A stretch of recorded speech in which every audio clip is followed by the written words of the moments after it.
పరిస్థితి ఉండొద్దు. మీరాడ పని చేసుకోవాలి. సిమెంట్ మన ఇసుక కూడా ఫ్రీగానే అందుబాటులో ఏమన్నా అవకాశం ఉంటే చూడండి. డిఎఫ్ఓ గారితో మాట్లాడండి. కలెక్టర్ గారు ఇసుక కూడా ఫ్రీగానే ఇస్తాను కాబట్టి వాళ్ళు ట్రాక్టర్లు పెట్టుకుని తెచ్చుకుంటే ఒక ఇంటికి ఎంత ఇసుక పడుతుందో ఒక లిస్టు రాసి వాళ్ళకు ఒక చిట్టి మీద సర్టిఫికెట్ ఇచ్చేస్తే వాళ్ళు తెచ్చుకుంటారు. కాబట్టి మీరందరూ కూడా ఇల్లులు కట్టుకోవాలి, సంతోషంగా ఉండాలి, పిల్లలను చదివించుకోవాలి అనే ఉద్దేశంతో ఈ రోజు ప్రభుత్వం మరి పేదల కోసమే సంక్షేమ పథకాలు తీసుకురావడం జరుగుతా ఉంది.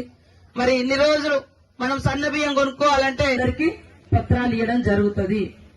ఇల్లు ఇవాళ రానటువంటి వాళ్ళు, రేపు రానటువంటి వాళ్ళు బాధపడకని చెప్పండి.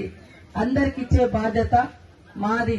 ఈ మండలాల మీద కూడా మీ బాధ ఏంది, మీకు ఎట్లా వ్యవస్థ సరిగా వ్యవసాయాలు ఉండవు, పంటలు ఉండవు, ఇబ్బంది ఉంది కాబట్టి అది కూడా మాకు తెలుసు.